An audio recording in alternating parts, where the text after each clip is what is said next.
नमस्कार जी। हिंदी साहित्य सागर में आप सबका स्वागत है। मैं हूं सुनीता तत्कुर और आज लक्ष्मी कुमावत जी की कुछ कहानियां हैं जो आपके सामने पेश कर रही हूं। तो शुरू करती हूं इनकी पहली कहानी के साथ। शीर्षक है बेटों के भी हकदार बदल जाते हैं। अचानक फ़ोन की घंटी बजी। सुजाता जी भागती हुई फ़ोन उठाने लगी तो सामने से बहू आरती का फ़ोन था। जैसे ही सुजाता जी ने फ़ोन उठाया, आरती ने बिना किसी भूमिका के बोलना शुरू किया। मम्मी जी, हम लोग आज नहीं आ पाएंगे। हम लोग जहाँ मेरे मायके आ गए हैं, तो अब जब भी आएंगे तो आपको बता देंगे। अब आप हमारा इंतज़ार मत करना, कहकर आरती ने सुजाता के जवाब के बिना ही फ़ोन रख दिया। सुजाता जी का 2 दिन से जो भी उत्साह था सारा ठंडा हो चुका था। फ़ोन हाथ में लिए वो वहीं सोफे पर बैठ गई। कभी फ़ोन को देखती तो कभी दरवाजे को। सुजाता जी कब से इंतज़ार कर रही थी कि आज तो बेटे बहू उनके पास आने वाले हैं। 1 साल हो गया उन लोगों को देखे हुए, लेकिन इस बार भी बहू ने आने से पहले ही ये पटाखा फोड़ दिया। अभी 2 साल पहले ही तो बेटे नक्श की शादी आरती से हुई। जब से नक्श की शादी हुई है तब से उसे देखने को भी तरस गई हूँ। नक्श शादी से पहले से ही बेंगलोर में जॉब करता था, लेकिन कम से कम छुट्टियों में तो यहाँ आ जाता था। लेकिन अब ऐसा नहीं है। आरती अपने माता पिता की छोटी और लाडली बेटी है। उससे बड़ा एक भाई है। जाहिर सी बात है, जब भी नक्श की छुट्टियां पड़ती हैं तो आरती उसे अपने साथ अपने मायके ले जाती है, और अगर मायके जाना नहीं होता तो कहीं ना कहीं बाहर का टूर बना लेते हैं। पता नहीं क्यों उसे ससुराल आने में ही रोना आता है, जबकि ससुराल के नाम पर सिर्फ सुजाता जी ही थी। शादी के शुरुआती दिनों में छुट्टियों में तो फिर भी एक दिन कम से कम मिलने तो चले आते थे। अब तो पूरी छुट्टियां ही चली जाती हैं पर वो लोग नहीं आते। बहू का तो छोड़ो, पर क्या नक्श का भी मन नहीं करता अपनी माँ से मिलने को? सोच सोच कर उनकी आंखों में आंसू आ गए। तभी उनके यहाँ रहने वाली किराएदार दिव्या जी नीचे उनके पास आई। सुजाता जी की आंखों में आंसू देखकर बोली कि क्या हुआ भाभी जी, आप रो रही हैं? उन्हें देखकर अपने आंसू को छुपाते हुए सुजाता जी बोली, नहीं नहीं, ऐसी कोई बात नहीं है। क्या हुआ, इस बार भी बेटा बहू नहीं आ रहे हैं? अचानक दिव्या जी ने कहा। ये सुनकर वो फिर से मायूस हो गई और दोबारा से उनकी आंखों में आंसू आ गए। दिव्या जी को समझते देर नहीं लगी कि आखिर क्या हुआ होगा।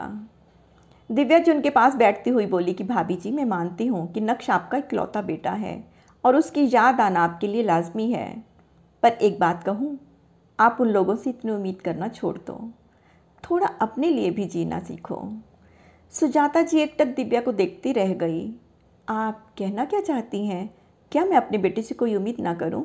मैं माँ हूँ उसकी, ऐसे कैसे भूल जाऊं उसको? मैं ये तो नहीं कह रही हूँ कि आप अपने बेटे को भूल जाओ। मैं तो ये कह रही हूँ कि आप उनसे इतनी उम्मीदें मत रखो, क्योंकि जब उम्मीदें टूटती हैं ना तो बहुत दर्द होता है। पर कैसे? देखिए भाभी जी, बच्चों की जिम्मेदारी निभाते हुए हम कई चीज़ें नहीं कर पाए। कहीं जगह पर हमने अपने शौक़ों को मारा है, तो अब उम्र है, वक्त है, तो उन शौक़ों को ही पूरा कर लो। जैसे मुझे घूमने फिरने का बहुत शौक़ था, पर घर गृहस्थी की जिम्मेदारियों के चलते मैं घूम फिर ही नहीं पाई, लेकिन अब मैं अपने शौक़ जीती हूँ। अब देखो ना, आज रात की ही रामेश्वर की ट्रेन है। हम सब मित्र मंडल साथ में जा रहे हैं। आपको कहो तो आप भी चलो। वैसे भी एक टिकट एक्स्ट्रा है हमारे पास। मेरी एक सहेली बीमार होने के कारण नहीं जा पा रही, उसकी जगह हम आपको ले जाएंगे। पर आप तो अपने बहू बेटे के साथ ही रहती हो ना, तो फिर आपको? हाँ, मैं अपनी बेटी बहू के साथ रहती हूँ, पर थोड़ा स्पेस अपने लिए भी तो होना चाहिए ना, इसीलिए अपनी ज़िंदगी जीती हूँ। और सबसे बड़ी बात, मेरे बेटे बहू मुझे टोकते भी नहीं हैं। आखिर सुजाता जी को दिव्या की बात जम गई। आखिर कब तक बेटे बहू का इंतज़ार करती रहती? तो वो उनके साथ रामेश्वर जाने को तैयार हो गई, पर उन्होंने एक शर्त भी रख दी, मैं रामेश्वर तो जाऊंगी आपके साथ, पर उससे पहले मैं अपने बेटे से मिलकर सीधा स्टेशन ही पहुंच जाऊंगी। दिव्या जी उनकी बात पर सहमत हो गई। दिव्या जी के साथ जाकर सुजाता जी अपना ज़रूरी सामान शॉपिंग कर खरीद लाई। उसके बाद अपना बैग पैक किया और अपने सामान के साथ आरती के मायके की तरफ रवाना हो गई। सुजाता जी जब आरती के मायके पहुंची तो समधी समधन जी बाहर बरामदे में बैठकर चाय पी रहे थे। अचानक सुजाता जी को वहां देखकर आरती के माता पिता हैरान रह गए। अरे समधन जी, आप यहाँ? आज तो आपने सरप्राइज़ ही दे दिया। सुजाता की मम्मी ने कहा। तो सुजाता के पापा बीच में ही बोल पड़े, अरे समधन जी, आप बाहर ही खड़ी रहेंगी या अंदर भी आएंगी? कहकर वो लोग सुजाता जी को अंदर ले गए।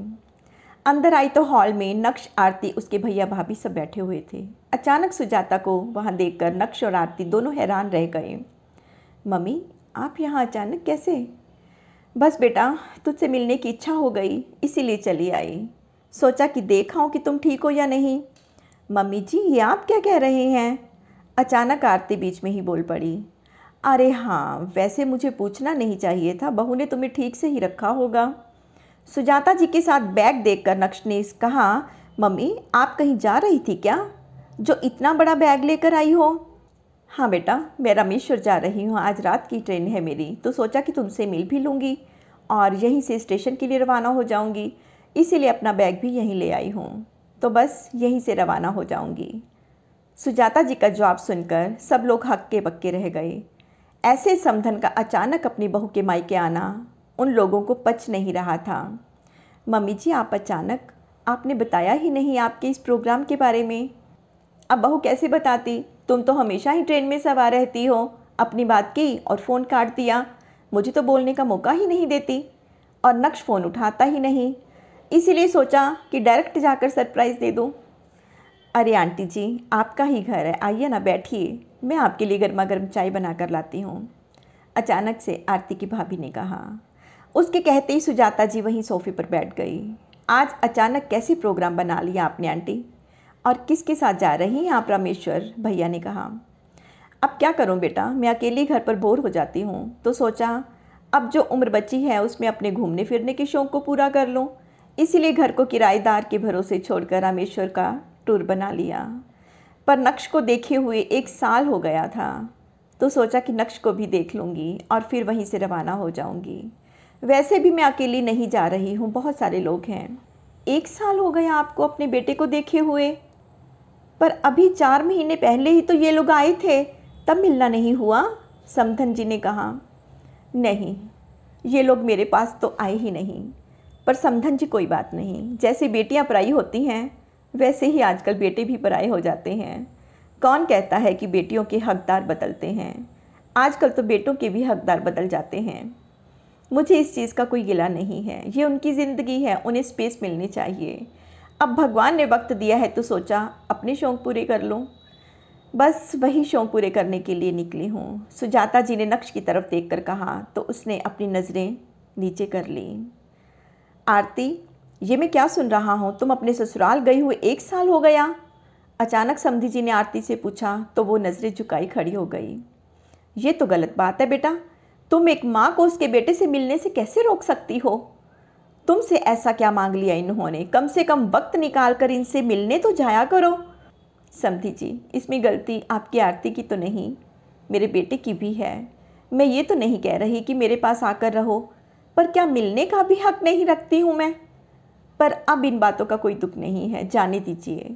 मुझे अपने बेटे से मिलना था तो मिलने चले आई, बस अब मैं रवाना होऊंगी, थोड़ी देर बाद मेरी ट्रेन है। कहकर सुजाता जी खड़ी हो गई तो नक्श और आरती ने आगे बढ़कर उनसे माफ़ी मांगी और खुद उन्हें स्टेशन पर छोड़ने गए, इस वादे के साथ कि अगली बार वो उनसे मिलने ज़रूर आएंगे। तो ये थी कहानी इनकी, बहुत ही अच्छी थी। ये ज़िंदगी की सच्चाई है, सबके साथ ऐसा ही होता है। तो अगली इनकी कहानी है, त्योहार सिर्फ देवरानी का ही नहीं, मेरा भी है। शाम के 6 बज चुके हैं, लेकिन ऐसा नहीं कि दिया बत्ती की तैयारी कर ले।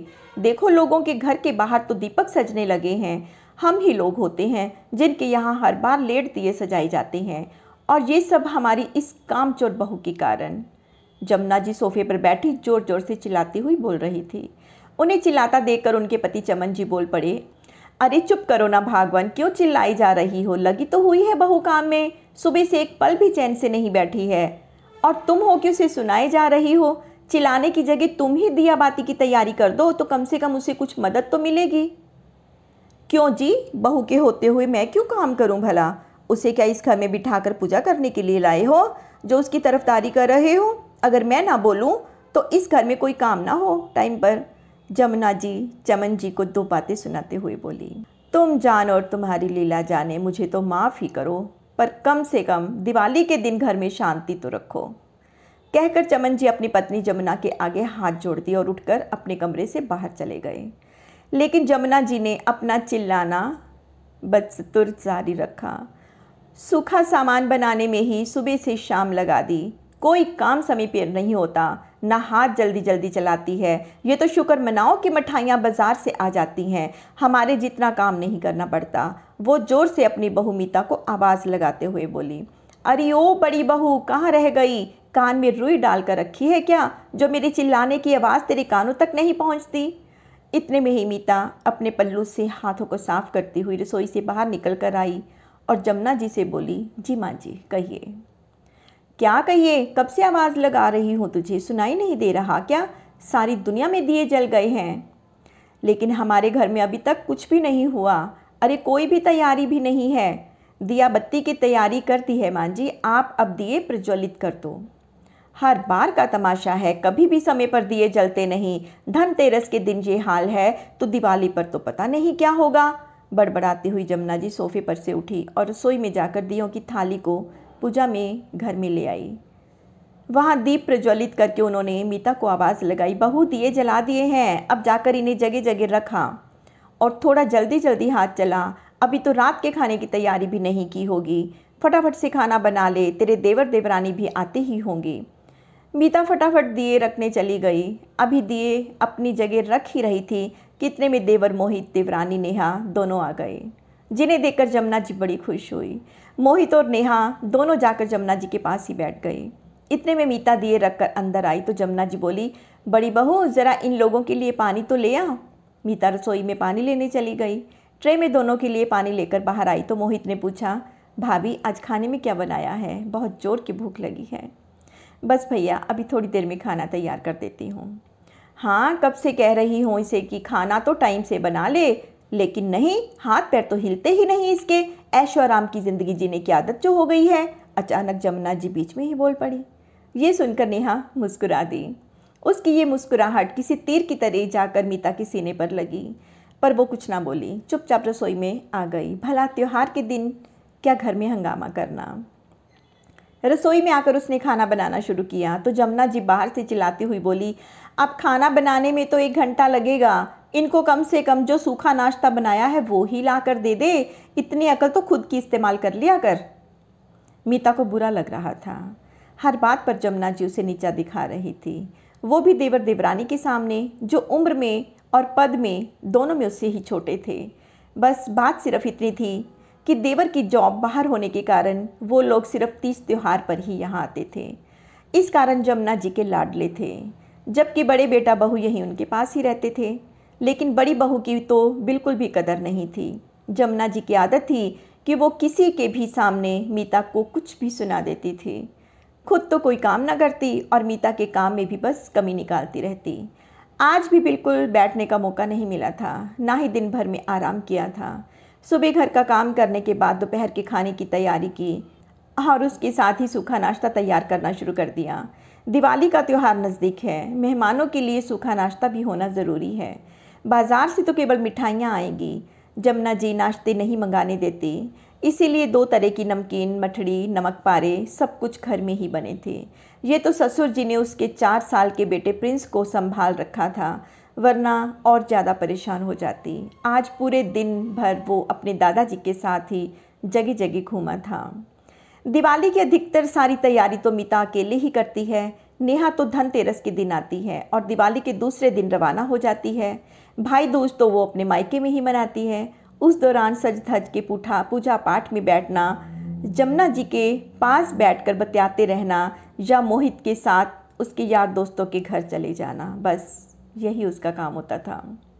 और जमुना जी उसे कुछ कहती भी नहीं थी। उनका मानना था कि वो 3-4 दिन के लिए तो आती है, उसमें भी उससे काम के लिए क्या बोले, पर मीता का काम तो बढ़ जाता था ना। पर इस बार दिवाली के दिन प्रिंस को बुखार चढ़ गया। अब वो मीता को छोड़ ही नहीं रहा था। जो काम समय पर होना चाहिए था उसमें और भी देरी हो रही थी। उस दिन मीता ने नेहा को कहा, नेहा तुम दोपहर के खाने की तैयारी कर लो, मैं प्रिंस को डॉक्टर को दिखा के आती हूँ। और प्रिंस को लेकर अस्पताल चली गई। आते आते उसे 4 बज गए, लेकिन जब वह घर पर लौट कर आई तो खाने के नाम पर सिर्फ दाल चावल बने हुए थे। पर मीता को इससे कोई भी परेशानी नहीं थी। उसने थोड़े से दाल चावल प्रिंस को खिलाए और दवाई लेकर उसे सुला दिया और खुद खाना लेकर खा लिया। बाद में वो रसोई में आकर शाम के खाने की तैयारी में लग गई, लेकिन शाम के 6 बजने को आए दिया बत्ती की तैयारी किसी ने नहीं की।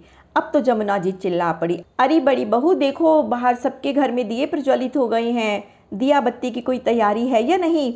उनकी आवाज़ सुनकर मीता बाहर निकल कर आई।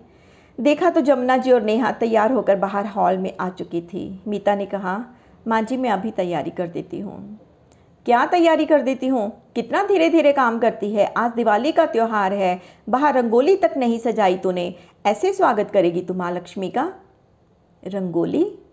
मीता ने एक नज़र नेहा की तरफ देखा, फिर कहा, मुझे लगा कि आप लोगों ने तैयारी कर दी होगी। भला हम क्यों तैयारी करेंगे? ये तो तेरा काम है, तू मुझसे काम करवाएगी। और अगर छोटी बहू के लिए कह रही है तो वो तो कभी कभार आती है, उसे क्या पता कौन सा सामान कहाँ रखा हुआ है। पर माँ जी प्रिंस की तबीयत खराब थी, कम से कम मदद तो कर ही सकते थे ना। बहू घर तू संभालती है, तुझे पता है कौन सा सामान कहाँ रखा हुआ है। छोटी बहू तो कभी कभार आती है, उससे भला क्या काम करवाना।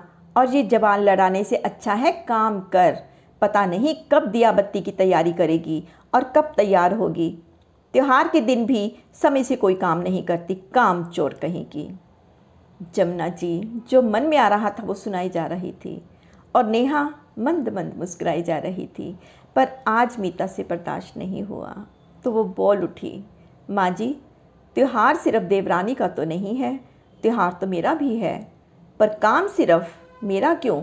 वो मेरी मदद क्यों नहीं कर सकती?